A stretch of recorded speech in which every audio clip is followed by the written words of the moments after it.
Hey everybody, it's Charlie from Daily Motor. I've been spending the last month with the updated 2025 Kawasaki Z900. This is a platform that I've been curious about for quite some time because not only can you get the base Z900 for under $10,000, you can get this upgraded SE model with Olin shocks and Brembo brakes and an upgraded seat, some special styling bits, all for about $12,000 as you're seeing it.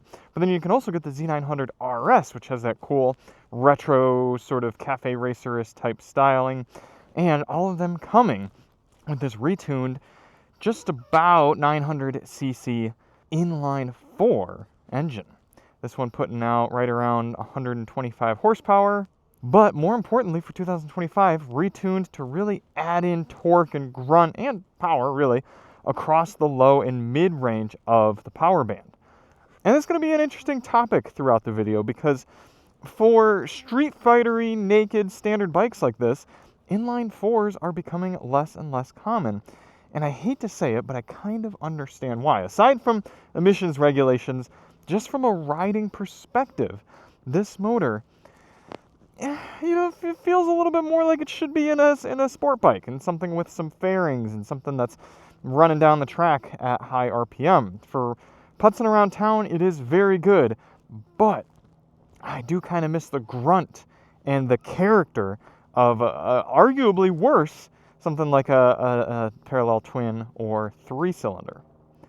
So today we're going to go for a ride. We're going to hit some twisties first, take a quick blitz on the highway, then wrap up with a little city riding and talk about what Kawasaki's given you here in an arguably competitive package for the price in 2025.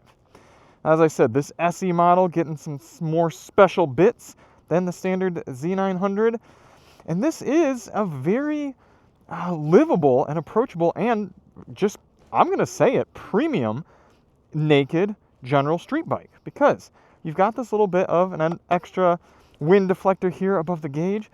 And then you start getting into all the different bits and the hardware, and you're looking around, you're looking at this nice green painted frame, the wheels, the Brembo brakes. We've got now lean sensitive, cornering, IMU, so if you get on the brakes hard, lock up the ABS while you're cornering, it's going to factor that in differently than if you were just in a straight line. We've of course got wheelie control and traction control and ride modes. Kawasaki's Bluetooth application here, allowing you to put in your music and get some navigation, a lot of different information here. The Rideology screen. Bringing that buttery smooth inline 4 to life. Like I said, it would almost be better if this engine were worse. Now I can't exactly compare to the outgoing 2024 Z900, but I can tell you that this engine is so well tuned and so smooth that especially in lower revs, it simply works. It's almost electric bike levels of smoothness and power and linearity, and dare I say predictability. Pair that in with the quick shifter, both up and down, and you get a potent little beast.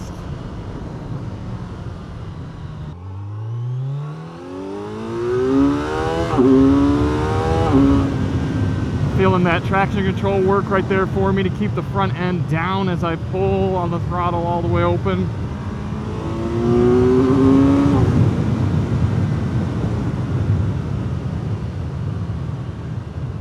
Now, because that engine is just so smooth, you really got to pay attention to how quick you're going on this bike.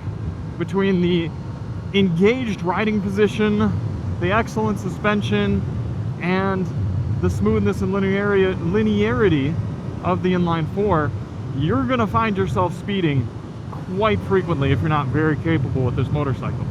So I am very thankful that we have electronic cruise control here, because when you get out on the open road, it's in your best interest to set it and forget it. Slipper and assist clutch, helping you get away from stoplights easily.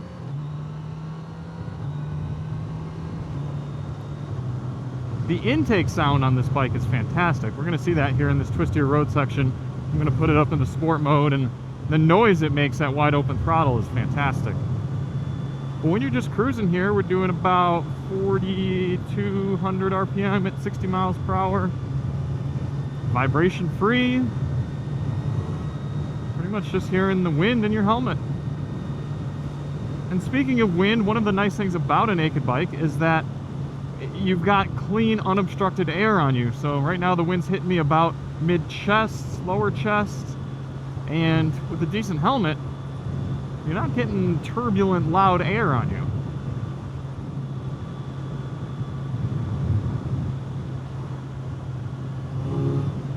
Right here, coming into our sporty road section, sport mode.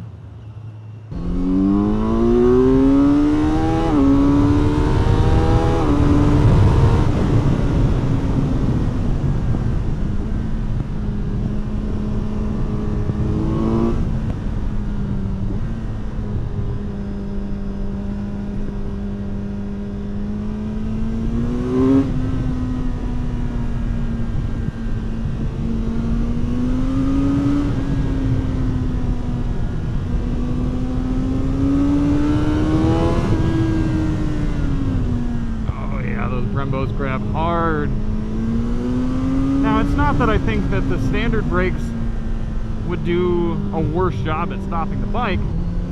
I'm sure it's just the feel of these brakes that make it worth spending the extra money on the SE model. Because it's such a nice progressive squeeze onto the brakes.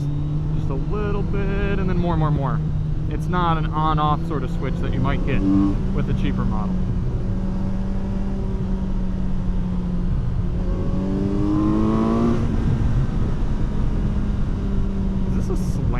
E-Class? I don't know how to feel about that.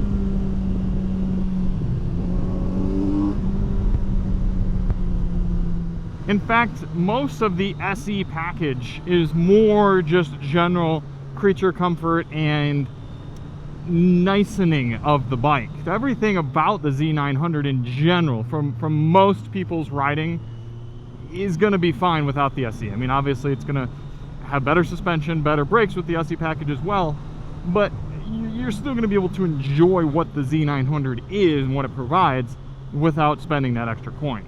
It's just going to be a nicer bike to be on day to day if you spend extra. The only thing that has been bothering me a little bit with the ergonomics and the riding in general is the seat pushes you forward up into the tank, which, don't get me wrong, fantastic for sporty riding, gets you right up in an engaged position. But it's a nice, big, comfortable seat near the back, and I want to scoot myself back into it, but because of its angle, I just keep sliding forward. It's a bit annoying. So Kawasaki's retuned their inline-4 engine here in the Z900 to be better around town. They're not explicitly saying that, but they said more mid-range and lower grunt. To me, while it does feel good, it also makes me think that they're just trying to make the best out of a tool that isn't exactly intended for the job. Like I said, this motor would be absolutely fantastic in something like a Ninja 900, something with essentially the chassis of the Ninja 650, just with a larger motor in it. That would be really, really cool. In fact, that would kind of compete. It would make a decent bit more power, but honestly probably be a better option than something like Honda's CBR 650R with the inline-4. So what you've got is a naked bike with a beautifully smooth inline-4 that only redlines around 11,000 RPM and pulls decently hard in kind of that 5,000 to 8,000 RPM range. So you've got a kind of a screamer inline 4, but not really because it doesn't rev high enough. And then you've kind of got a grunty torque monster city sort of naked street fighter bike, but it wants to be revved out at least somewhat in order to really come online. Not only that, but it doesn't really sound all that great until you get it up above $6 grand or so anyway. So it's fine. And in fact, it's a really impressive motor, but to me it's happiest up at higher speeds once you start getting 50, 60, 70 miles per hour, or you're ringing it out. So I would actually love to see this engine in something like a Versus platform where you're upright and you're comfortable and you're cruising, especially since we have cruise control and everything and a comfortable seat. Give me this motor and a bike that I can go out and do big miles on. But once I'm in the saddle for about an hour and a half on this, I'm kind of ready to be done. I'm fighting the wind and I'm sliding forward in the seat. It's a weird package in that it's very nice, but do you want your Street Fighter to be very nice, or do you want it to be a bit raw? Another thing is, for me personally, and I'm not speaking for the general shopper out there, but for me personally, I don't need this much power. I am of the opinion that right about 80, 90 horsepower is the perfect amount for a motorcycle in this class. Something naked, something that you're mostly riding around town and, you know, maybe brief highway stints, but you're not going out on big, long desert rides or road trips. You're not putting a lot of weight on, anything like that. You can get the front end up no problem with 80 or 90 horsepower, and if that helps keep the weight of the bike down, keep insurance costs down, fuel economy up, then I'm all about it. Coming away from this stoplight here, if it ever turns green. Oh shit, there we go, stalled it.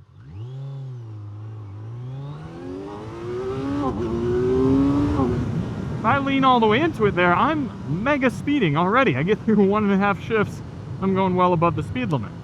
I want to hear the motor. I want to feel the bike shift. I want to experience its mechanical abilities, and yet you can barely do that here at legal speeds. So I don't need this much power. Give me a motor with some character, a little less top end.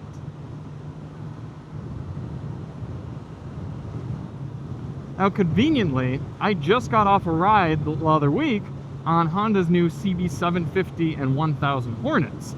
And both of those bikes have motors with a little bit more character than this one.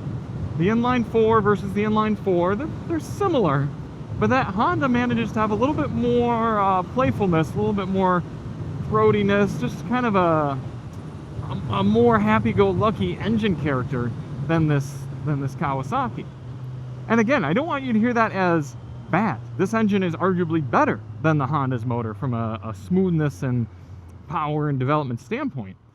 But in a bike like this, where I'm kind of focusing on more low speeds and general comfort and fun, I don't need it to be great. I want it to be playful. Now, I find it a shame that you often have to spend over 5 figures and get a big motor with over 100 horsepower just in order to get other features like cruise control and nice suspension. I would be totally happy with a 270-degree crank, inline 2, with cruise control and Owen suspension and Brembo brakes that costs, what, maybe $10,000 flat, $9,500? The tough thing is then people are going to look at that and compare it to something like a base C650 or whatever, and they're going to go, that's stupid. Why would I pay so much more?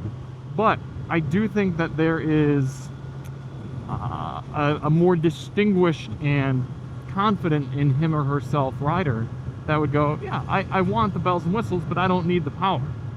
And maybe that's when you just start stepping into something like a BMW or a Triumph or one of those other brands. I guess that, you know, would make sense. Another strange oddity with the Z900, all of this great technology, but no outside temperature readout. Would definitely want to have that. As I was saying, once you're up here above 50 miles per hour or so and you're cruising, just letting the bike kind of hang out in the nice rev range and you're feeling the suspension work and you're really just settled into the bike, it's so nice and dialed in. It really is a great, dare I say, almost touring motorcycle. It's almost like if you want to tour on a naked bike, this is the one to do it on. And again, up here at highway speeds, bike perfectly happy, barely feel that engine rolling over. It's got the twist in 6th gear, even though about 70 miles per hour, around 5,000 RPM.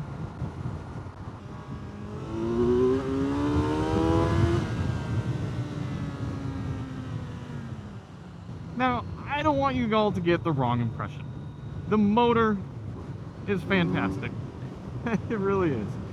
I just want you all to understand, especially if you haven't ridden a ton of bikes, that there's a big character difference between something like an inline 4 and something like a parallel twin or an inline 3, or heck, even something like a V2 or V4.